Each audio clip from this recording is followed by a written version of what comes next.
Hey everybody, world's worst SJW, Agent of Doubt here. Trying to balance my coffee and my phone and everything to get set up for a Ramble video, because I found reason to come back and talk to YouTube.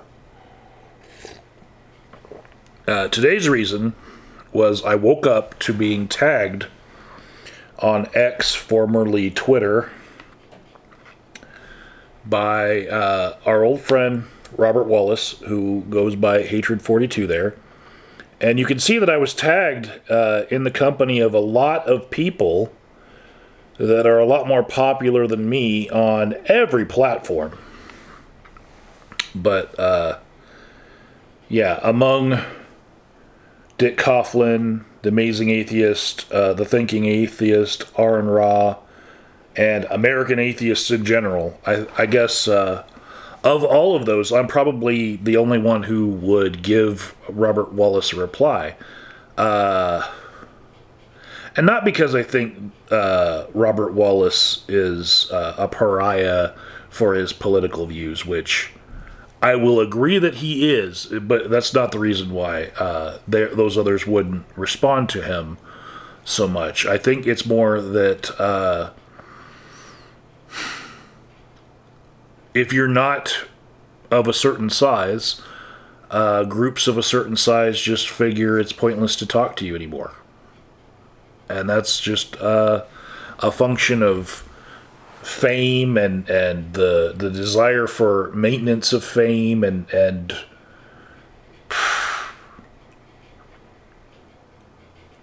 people calculate what their platform needs to be doing and whether or not they need to talk to the little guys. I'm still a little guy, right? So I figure I'm the only one who's going to respond to him. I should respond. And he said, "In my opinion, we are responsible. Atheists have created the perfect environment for the rise of Christian nationalism." And then he posted a video where he posts his videos to Rumble because he decided that YouTube does not deserve his content anymore. He prefers the atmosphere of Rumble. I feel like I'm not on Rumble because it just doesn't have the reach and like Parler or Truth Social or a lot of different places. The political bent that gravitates towards the newer platforms is always like, we are the ones who are chased away from the mainstream platforms because of our viewpoints. And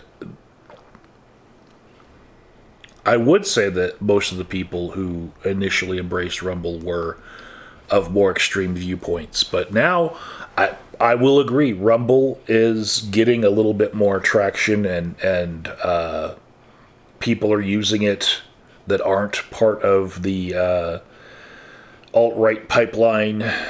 Even Fox News, more mainstream than most of the alt-right pipeline, they decided to put one of their presidential debates on Rumble. Now, nobody was going to watch it, and it was an inconsequential debate anyway, because the likely candidate that they knew that they were going to go with anyway from the Republicans was not on the stage, because he could just decide to not go to public debates, which is unprecedented. One of those words that you hear it echo all the time in your head: unprecedented, unprecedented, with that certain person.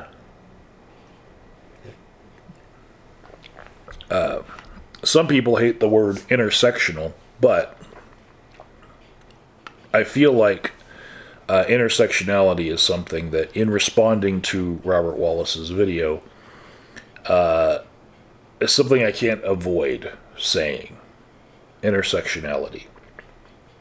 That if you believe in a certain thing, you likely believe in other things that are similar, right? And so Robert Wallace's video, I'll just address the main topic of it, is about the pyrrhic victory of atheism, in that while they made gains in presence and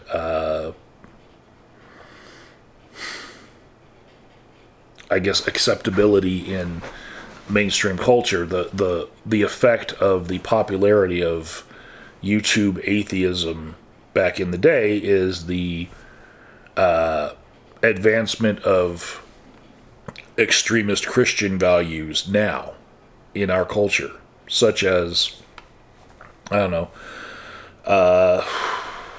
Roe v. Wade being overturned, more people going to churches, and just the inability to talk about philosophy with people who are fervently political, based on like cult of individuality of like Trumpism. Like you don't have to believe in a philosophy anymore because we can't talk about our views anymore because we're so entrenched, I guess. That's what I'm picking up from his video. And what little is left of me that has any conservative leanings does hate Trump for not having a platform, and it just all being about his personality and Trump. And the entire platform of the Republican Party is whatever the fuck Trump says. Like, that's literally what their platform said for the RNC. So, yeah. In Robert Wallace's video, he basically blames it all on the atheism movement of the early 2010s.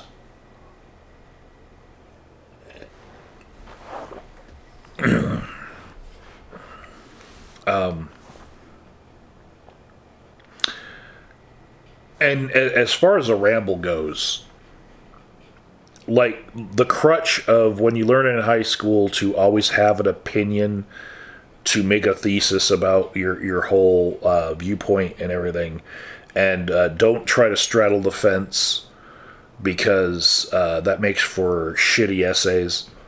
I'm throwing that out the window here because I do agree with some of Mr. Wallace's points here. Not all of them entirely, but partly because I can't credit atheism solely for all of the resurgence of Christian values. I will say that atheism versus social justice versus Black Lives Matter versus gay rights issues, atheism is just one part of what those Christian fundamentalists would be fighting against, right? And you don't have to be as intersectional with atheism when you believe in all those other things. In fact, the majority of people who are in the Black Lives Matter movement are religious. The majority of people who are gay in America, it's not as big of a majority, but the majority of people who are in America are religious. So when you take that cross-section of each of those groups, you don't have to be an atheist to believe all these other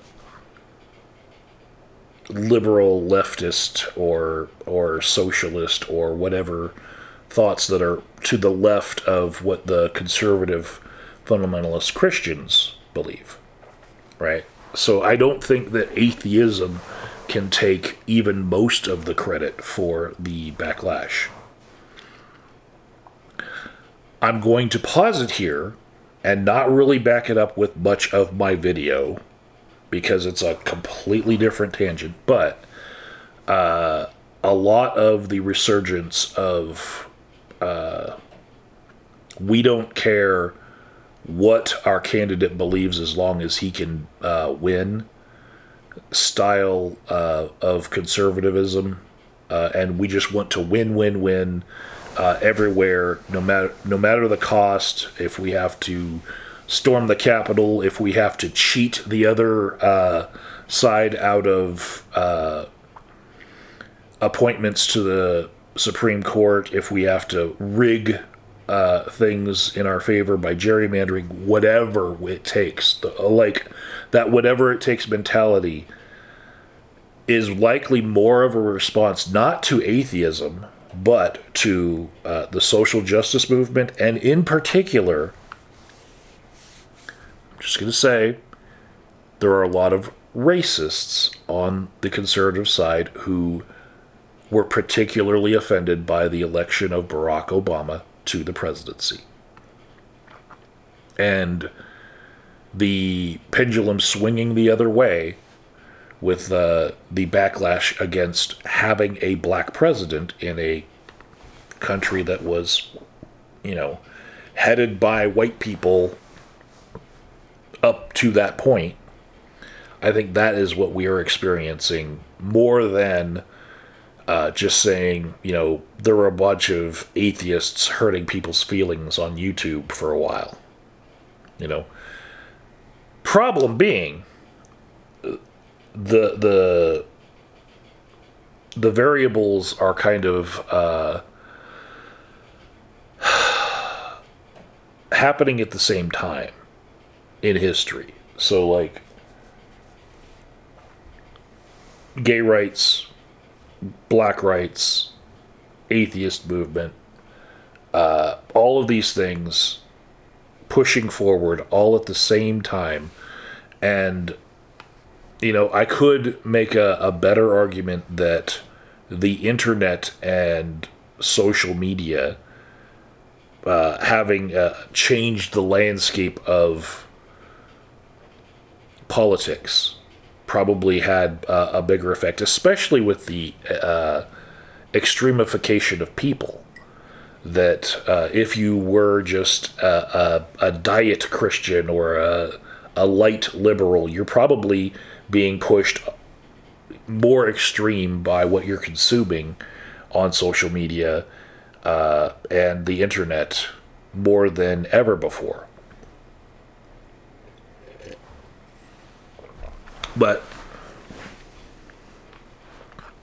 if I'm going to think up reasons why Robert Wallace's theory about the popularization of atheism being a pyrrhic victory, a decade later, I would have to get out of my critical mindset and just try to buttress his thought process here. The first thing that I would say that I would see in that, as far as pyrrhic victories, not like conflating it with politics, just like the atheism community in and of itself. When it got more popular, it got more fragmented. When we had more people chiming in, there were more flavors to choose from, it got more fragmented. Robert Wallace was talking about the Four Horsemen of atheism.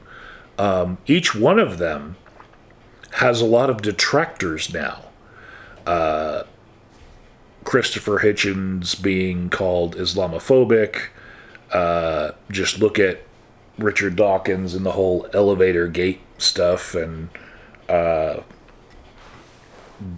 Muslima and all that, right?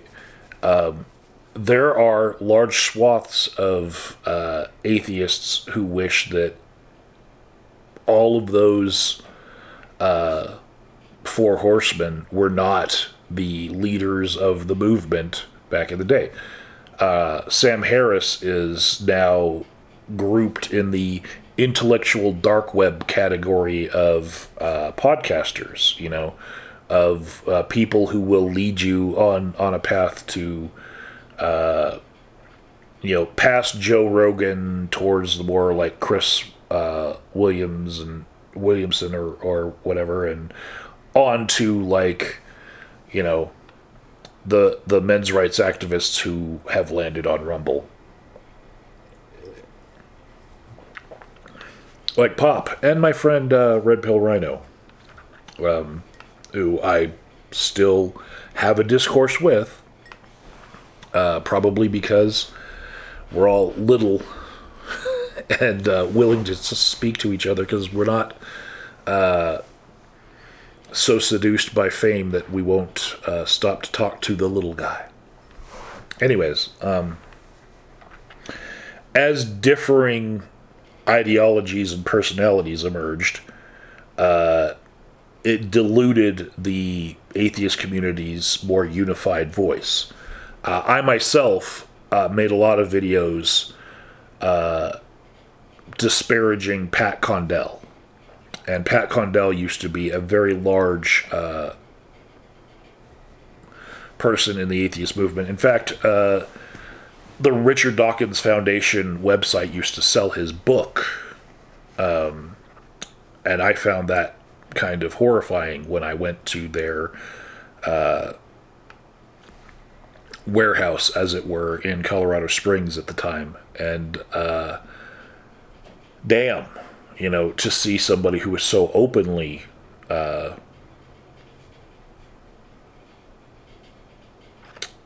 Islamophobic. And I know that when I say that, even just that word, people want to pick the phobic part, like Islamo-hating, Islamo-not liking in his country, and wants to topple all the minarets off of every mosque. Like that kind of person. I don't even want to, get into the whole is it a phobia thing. He's fucking hateful, and I get that, the Christian West world is in a long protracted war against the more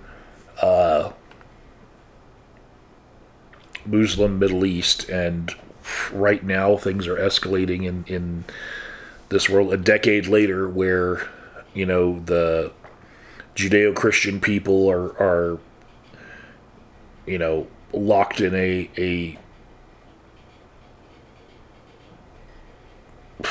it's basically the culmination of decades of policy that a lot of people were largely unaware of. That we all lived in our nice, peaceful America without thinking about like what's going on in all the other parts of the Middle East and the rest of the world. But now, with the internet, we're a lot more informed. I think that's probably why alternative platforms are on the chopping block for being de facto banned with legislation in America, because it's really hard to rein in an educated proletariat. But anyways, back to just buttressing Robert's argument, his theory that atheism brought along all of this on the world by, poking the bear. You could say the rise of atheism on YouTube triggered a backlash from religious groups, fueling popularization of ideological divisions, which was galvanizing support for the Christian movements, I suppose.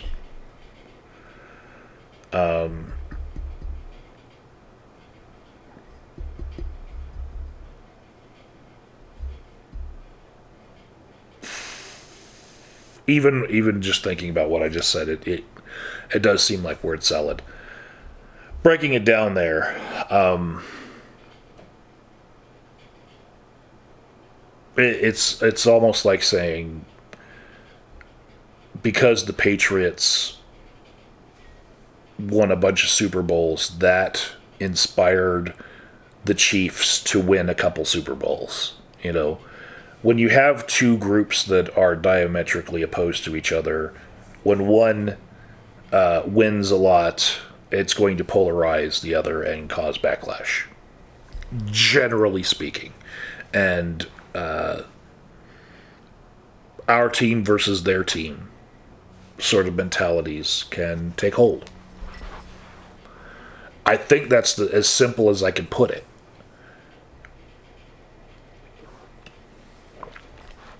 Go Manchester, right?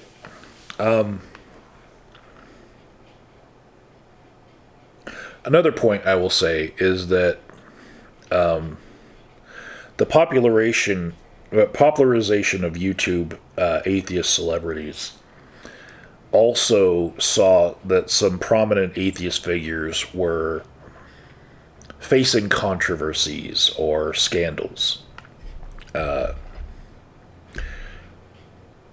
And sometimes they were targeting and engaging with specific demographic groups that, you know, people found that they took offense with those people repeatedly dunking on low-hanging fruit.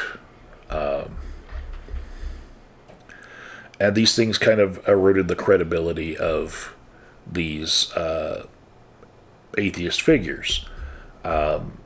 Banana Gate, I'll call it, with the Amazing Atheist. A bunch of plagiarism scandals with prominent YouTubers that, you know, some certain YouTubers might have covered. You know, those things kind of they didn't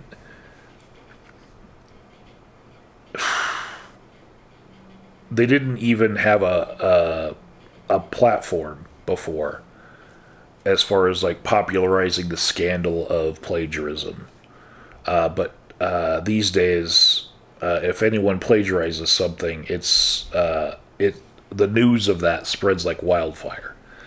And without a large audience to appreciate who has plagiarized what and, you know, who's got the dirt on who, that wouldn't be the case. So the credibility of a lot of prominent atheist people being eroded, that then led to, you know, the other side being able to point at that.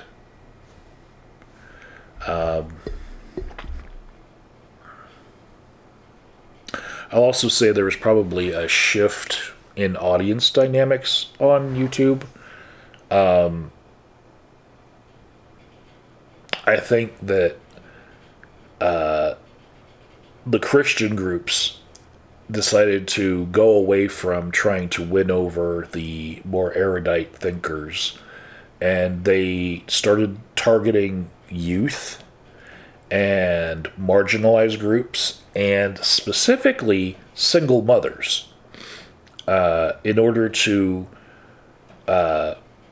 get away from having more philosophical discussions and just speak to people's hearts instead and say, like, this is what we can offer you, a sense of community. And part of that is atheism is kind of individualistic as a movement. You don't see a lot of atheist potlucks in your town.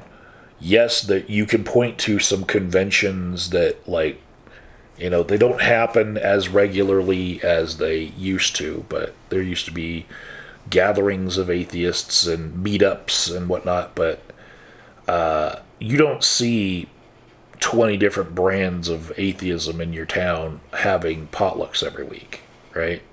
And so the people who would like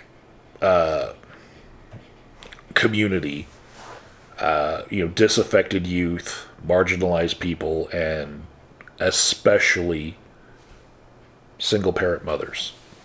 Those are the types of people that Christians could market to because of the value of that community to them. I'll say that in part that's due to the privilege of being, a white male with a good career and all that. I don't have to rely on community to help me out. I can be individualistic. I have that luxury. But Christians would target those that didn't have that luxury in order to sell the community aspect of it. Because what atheists suck at is fellowship. We suck so bad at fellowship. And so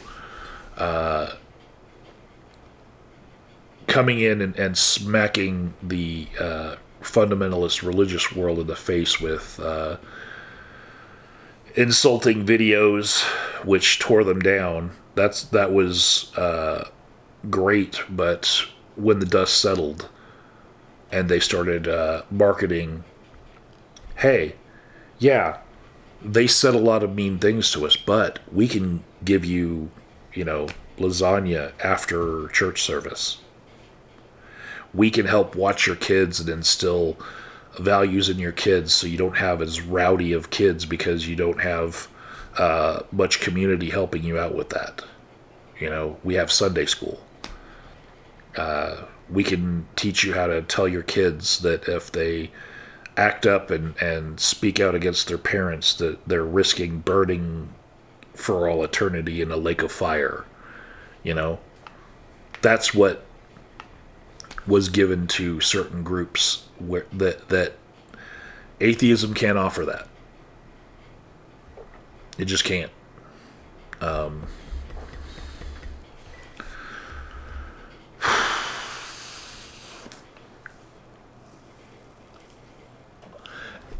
Just trying to keep along the mindset of don't tear down Robert's argument just yet.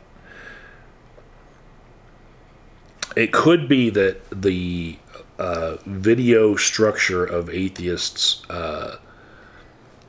making videos on YouTube where we were parsing Christians' videos and then inserting ourselves into them and then, providing commentary and whatnot, and creating crude cartoons.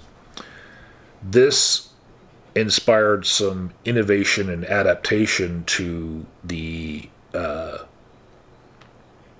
Christian fundamentalist movement groups who they went all out with production quality. They used their church funds to fund, like, putting some of their people through art school just to be able to get those MFAs in there and put out good quality videos with better transitions, better graphics, just movie quality stuff. And they started making documentaries that would keep people's attention, both in how engaging the documentary was and in that the long format of these documentaries were, I think, to make it very hard for somebody to make commentary over the whole video, but also to just keep your attention, because if those Christians were making 1 minute videos, then a lot of response videos would be very easy to make. Like the whole atheist community could dunk on that person for that 1 minute video. So they would rather have someone watching their whole content for 2 hours take up all of their free time just watching the original thing. So the short form content of YouTube atheist videos was, something that inspired the adaptation of longer form videos from the opposite side with better quality.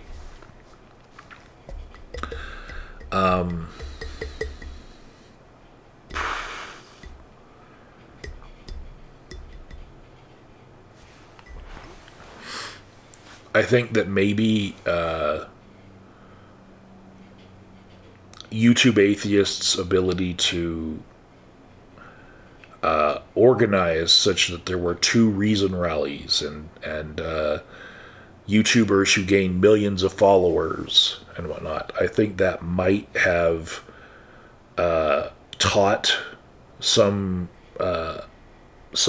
Christian groups who were,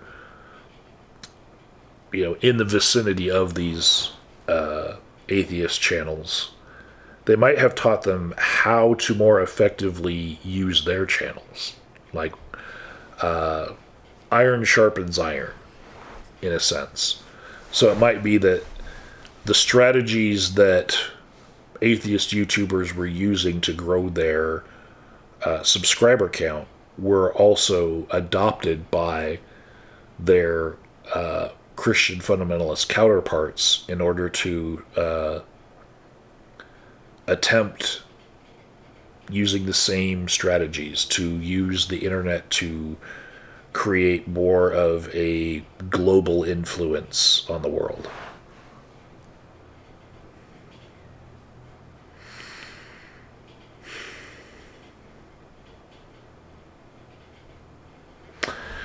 I'll also say that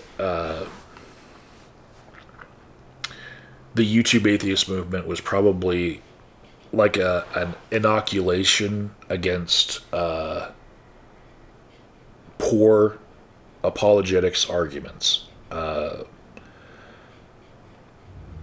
So the counter arguments to the apologetics that were the low-hanging fruit got dunked on the most. And so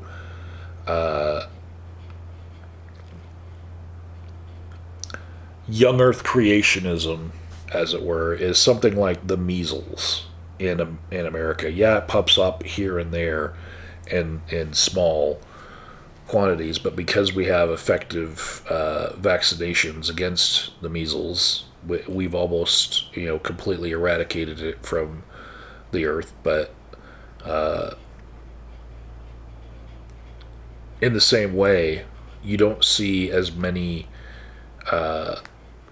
people openly espousing that the earth is only 6,000 years old in that version of Christianity. So what you find is the surviving Christian movements either don't talk about that, don't talk about what's actually in the Bible at all, or they have been filtered through to be the Christian movements that are the least apart from science and skepticism and rationality. So rather than defeating Christianity, it has turned Christianity into the best evolved version of itself.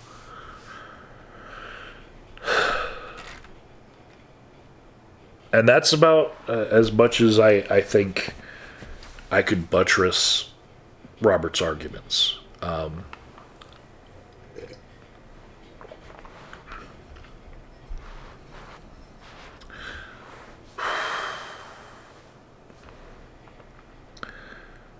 Now, I still think that the atheist movement was a positive thing in my own personal life here in America and just in the history of the world.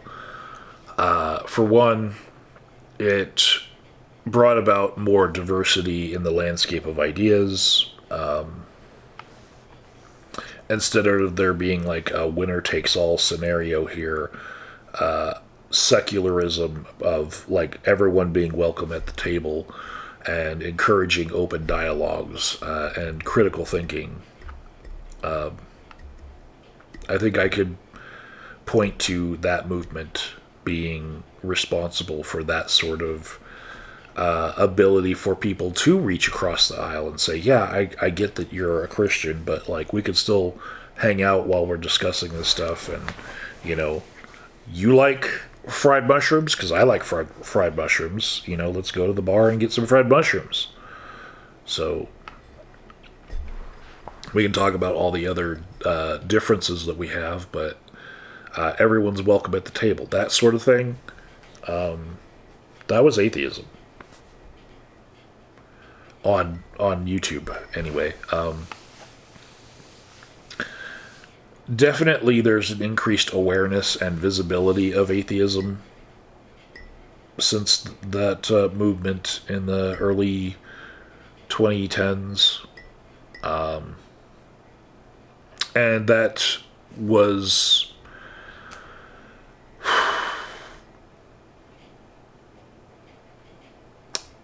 alongside just an expansion of skeptical inquiry,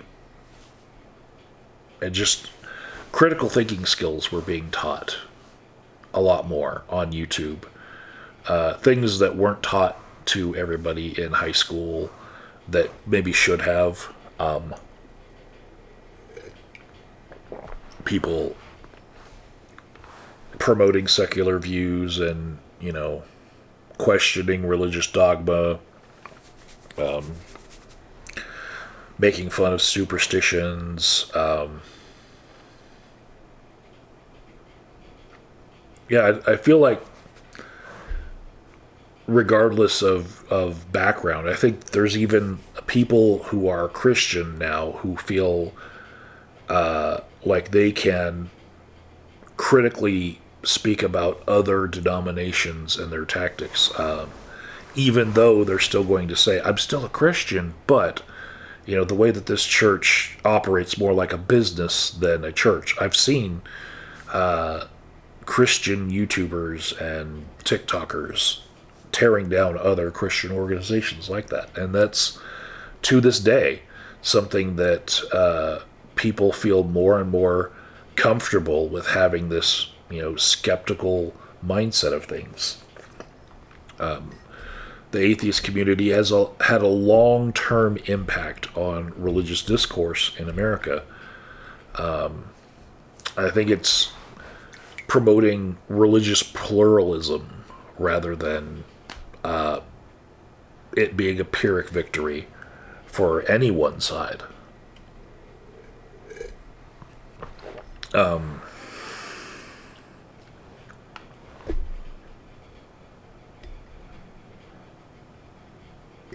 I think I've seen a shift in social norms regarding religion. There's like this acceptance of non-belief that was not there before the 2010s. I could not be an open atheist before I was like in my 30s, right? And having a decade of feeling like there's nothing wrong with it and I can just say it openly, that's made a very impactful effect on my life.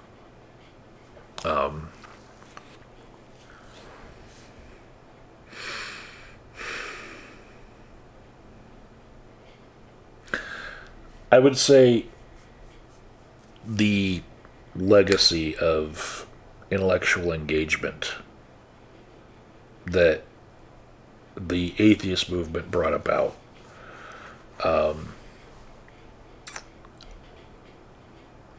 I think it has shaped a a lot of the content that we see to this day.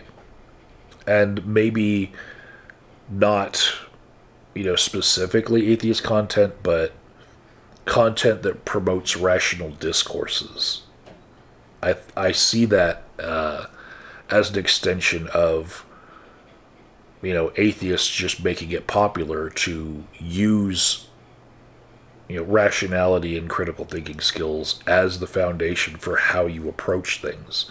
There are so many shows where it's not even something that you ask of the person, their religious beliefs. You just you appreciate their approach in dealing with a topic, And I feel like the approach in and of itself is probably something that was delivered by atheism originally, that it was maybe something people used to come to the conclusion of atheism, and it might be even more fundamental than the atheism itself. Might be those critical thinking skills that are really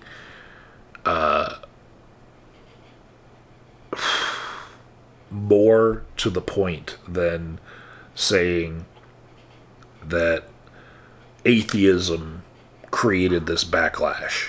It's actually, I think, people's willingness to criticize beliefs and examine beliefs and,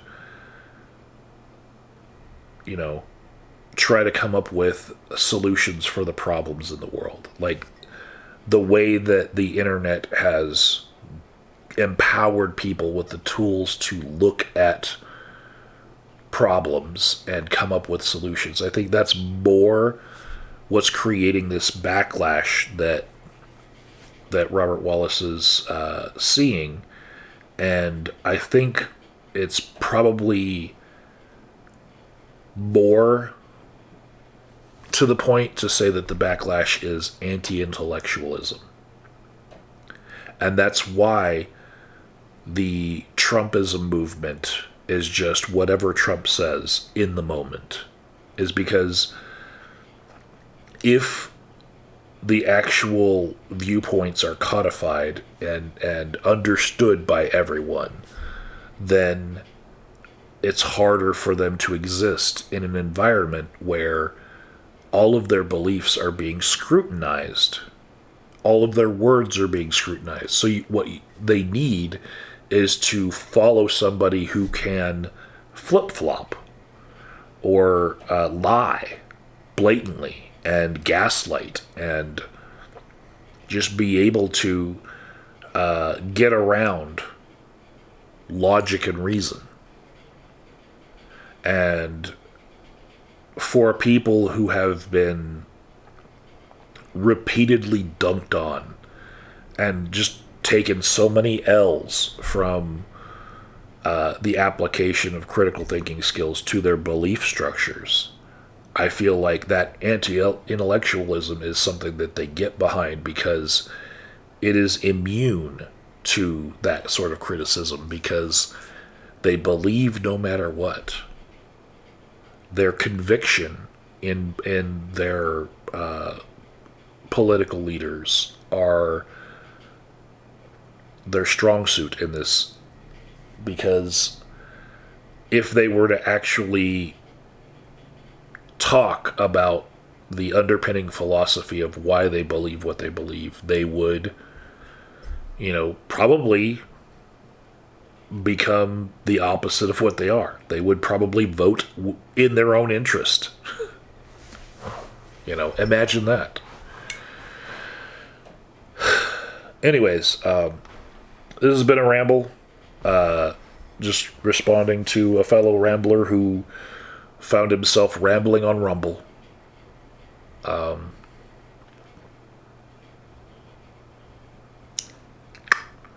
Take care. See you all for the next ramble.